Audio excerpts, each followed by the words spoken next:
October 2011, Panther Meadows, Mount Shasta. A hiker with 6 years of backcountry experience walks up a marked trail. Full pack, full daylight, no storm on the forecast. He stops existing. The search dogs don't lose the trail somewhere on the mountain. They lose it at the same rock line. Every time. Then the thermal cameras register a sudden spike, and the reading disappears. And when investigators finally find the hiker's gear, it's 3 miles away, behind a drop. They say he could not have crossed on foot in the time they had to search. 3 clues, 1 location, and no obvious way to make them fit together. For 90 years, people have said this mountain is hollow, that something lives inside it, watching the search parties come and go. But the oldest reports about this mountain don't begin with a hidden city. They begin with something much simpler: sound and a light on the ridge that nobody could explain at the time. If the mountain was never hollow, why do completely ordinary geological features keep appearing exactly where the legend says they shouldn't? And why, 90 years later, does the federal government still draw fences around sections of this volcano that no fire, no avalanche, and no eruption has ever touched? There are dozens of theories about this place, but theories don't solve cases. Evidence does. That's what we're going to build here, piece by piece. Because by the end of this video, every claim will stand or fall on one thing: the evidence. 1932. America is 3 years into the Depression. Banks are failing. Farms are being repossessed. People are looking for something that feels bigger than the collapse happening around them. And then, into that atmosphere, comes Wishar Serve. His claim is almost impossible to verify, and therefore almost impossible to disprove from a distance.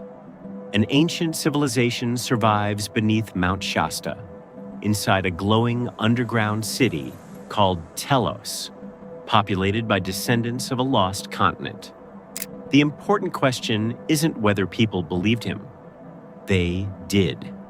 The important question is why the mountain was already part of the story. A few years later, a man named Guy Ballard builds an entire movement on top of that same claim, the I Am activity. He tells followers he's made direct contact with beings living inside the mountain. Thousands believe him, not a fringe handful, thousands. Real donations, real property sold to fund pilgrimages. But strip away the marketing, and one detail keeps surfacing that neither Serve nor Ballard can take credit for. Now, the timeline gets uncomfortable. Serve's book is from the 1930s, but records cited in the story place reports of strange sounds and ridgeline flashes on Shasta's lower flanks as far back as 1904, nearly 30 years earlier. And that distinction matters. The entry itself is short, a single paragraph, dated March 1904, filed by a crew foreman as part of a routine weekly report, the kind of document nobody writes, to be believed later. It describes a low, repeated thudding felt through the rock underfoot and a pale flash on the ridge above camp. 2 nights running. Nothing more dramatic than that. It doesn't claim a city. It doesn't claim a civilization. It's a foreman logging an observation, the same way he'd log a broken cartwheel or a delayed shipment. Compare it to a second entry, filed 3 weeks later by a different foreman at a different camp on the same flank. Same rhythmic thudding, described almost word for word, down to the comparison to a distant blasting crew that wasn't operating that week. Neither man had read the other's report. Two independent witnesses on the same mountain, describing the same phenomenon, with no apparent way to have coordinated their story. That's what separates a documented pattern from a rumor passed hand to hand. That's what makes it useful. And that's also its limit. Two entries, two witnesses, no instrument to confirm what either man felt or saw. These were not later believers repeating survey's story. They were miners, working the mountain for a paycheck, writing down what they believed they were experiencing before the famous version of the legend had taken shape. That still doesn't prove they heard something extraordinary, but it does mean Serve may not have invented the mystery from nothing. The human cost is where this stops being folklore. County records point to a specific case, a prospector who walked into blizzard conditions with no winter gear in 1938, chasing an entrance that geologists have never located, before or since. He froze within a mile of the trailhead. His notebook, found beside him, still had a hand-drawn map of an entrance he never reached. One mystery gets a source, a face, a motive. A different one replaces it immediately. If the legend was manufactured on top of a real, unexplained phenomenon, what do you think the miners actually heard underground? Pluto's Cave, a few miles from the summit, is a real tunnel, carved not by hands, but by fire, millennia before anyone stood on this mountain and called it sacred. It's a single visible entrance into a network that geologists believe extends well beyond the section open to tourists. When lava cools on the outside while still moving underneath, the surface hardens into a shell. The molten core keeps draining downhill and leaves that shell standing empty. Do that at the scale of an entire volcanic flank, and you get tunnels large enough to walk through, standing upright, some reportedly wide enough for a vehicle. None of this required intent. It required heat, gravity, and time. So is that it? Did we just solve the mystery? No, because rock can explain a sound. It doesn't automatically explain a sensor. Picture the mountain's shoulder like a block of Swiss cheese, not a solid wall of granite. Sound bounces off cavity walls and arrives at the surface distorted, low and rhythmic, like machinery grinding underground. Add glacial meltwater, dragging loose gravel through the same tubes, and you get a second layer of noise that shifts with the seasons, exactly the way witnesses have described it for a century. It's not a hidden city humming with life. It's a hidden plumbing system carved by heat instead of hands. So what does a thermal camera actually see? Not intent, not life, temperature difference, nothing more. Many search and rescue thermal scopes are tuned to flag the general range. A human body sits in against typical background rock and treat readings far outside that range as noise rather than a target. The exact settings vary by device, but the basic filtering principle is the same. Warm rock reads differently than snowpack. A geothermal vent reads differently than either. And when one of those three shifts fast enough, it can spike straight through that narrow filtered band and register as something the camera wasn't built to classify. That's not a malfunction. It's the camera doing exactly what it was designed to do, flag an anomaly and refuse to guess at what caused it. A thermal anomaly is not evidence of something inside the mountain. It's evidence that something at that location has a different temperature. The question is, what caused it? Which brings us back to the spike that vanished on the search team's screen. Shasta vents geothermal heat unevenly, in patches strong enough to blind a scope, built for a much narrower range. At 14,179 feet, Shasta builds its own weather. Lenticular clouds stack like plates over the peak and bend ambient ground light into a soft glow that looks like it's radiating from inside the mountain. Explain the light, and a new question forms immediately in its place, because bending light off a cloud doesn't explain a scent trail vanishing at a specific rock line. That's chemistry, and chemistry behaves differently. There is another possibility, and unlike the city beneath the mountain, this one leaves no mythology behind. Gas. Carbon dioxide can collect in low areas because it is denser than ordinary air. It has no smell. You cannot see it. And in a sufficiently concentrated pocket, the danger can begin before a hiker understands what is happening. First comes confusion, then disorientation. Then the simplest problem becomes impossible, knowing which direction you came from. But now, the explanation creates another problem. If gas can disrupt a person's senses, could it also help explain why a search dog reaches the same point and suddenly stops reading the trail? A person constantly sheds microscopic skin cells, carrying scent, which settle onto the ground and drift on air currents, depending on wind, temperature, and terrain shape.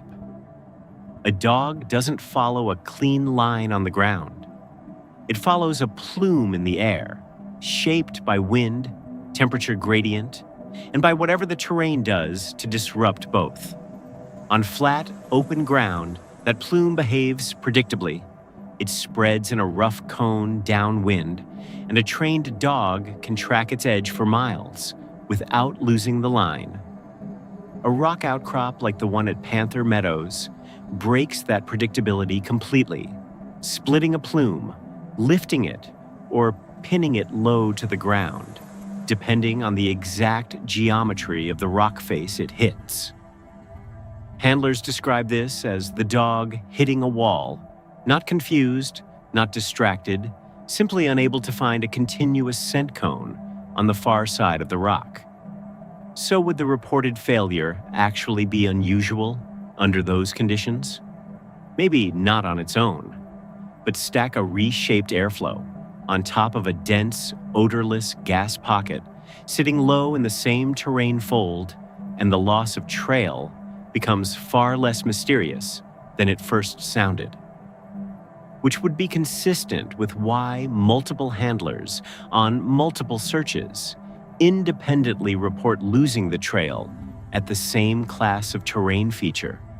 Not proof of one exact mechanism, but a physical explanation that fits the pattern better than anything supernatural does. The equipment itself isn't suspicious. Seismic arrays, tilt meters, and other instruments are normal on an active Cascade volcano. The question is the perimeter. Why does the restricted area extend as far as it does? Why does its footprint change between orders? And what exactly does the paperwork say officials are protecting? Those questions are not evidence of a cover-up. They are simply questions the public record has to answer before a cover-up can be claimed or ruled out. So instead of guessing, look at the orders themselves. 3 separate emergency orders filed across 17 years, all covering the same patch of ice and rock. Order A, dated June 2004, Whitney Creek Glacier. Stated hazard, elevated geothermal readings near the ice cap.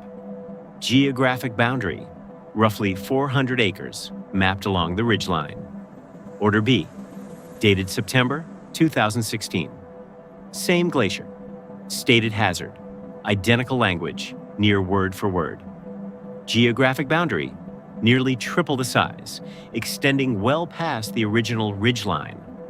A third order, filed in 2021, keeps the same boundary as 2016, but adds one new clause: restricted access extended to adjacent monitoring infrastructure corridors, a phrase that appears nowhere in either of the earlier two. What changed? The hazard language didn't. What stayed the same? The agency, the mountain, the vague phrase, geothermal instability. What isn't explained? Why the boundary nearly tripled, then gained an entirely new access clause without a corresponding change in the stated reason across 3 separate administrations. That gap is where the mystery actually lives.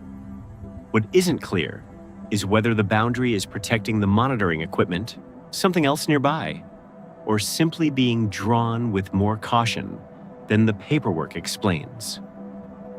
The public record on its own doesn't say. No published record has demonstrated that these closures conceal anything beyond genuine hazard management. But no released record has fully settled that question either. And that gap, sitting quietly and unresolved for decades, is exactly where 70 years of public anxiety about this mountain keeps finding new oxygen. At this point, it looks solved. The city is folklore. The lights have a physical explanation. The mountain has cavities that explain the sound. Gas could explain the disorientation. 4 claims, 4 explanations, and a documentary that could end right here, feeling tidy and complete.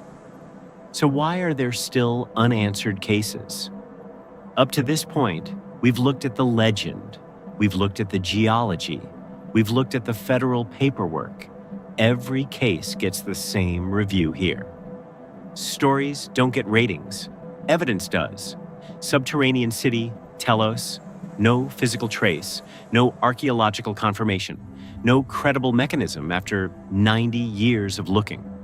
Unsupported, hollow lava tube networks, mapped, measured, large enough to walk through standing upright. Geologists confirmed the network exists, independent of any legend. Supported, atmospheric light bending, the same lenticular cloud events, photographed in the same position, under the same conditions, again and again. Supported, spatial hypoxia and gas vents, a plausible mechanism, consistent with the symptoms, but not confirmed at every case site. Moderate, federal cover-up, documented restrictions, undocumented purpose, inconclusive. None of these ratings exist in isolation. An unsupported city doesn't erase the mountain's danger. It just relocates it from folklore to physics. Because here's the part the ratings don't fully settle. The myth was wrong. The mountain was real. But go back to October 2011, and not every piece fits cleanly into a labeled box. The gas pocket explains disorientation. The reshaped airflow explains a lost trail.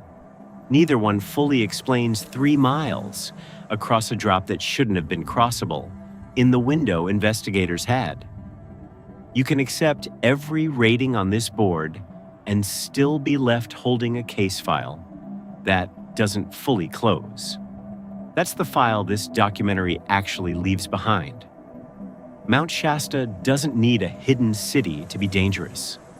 Hollow basalt tubes, silent carbon dioxide vents, and a peak tall enough to build its own weather are enough on their own to make this one of the more hazardous mountains in North America.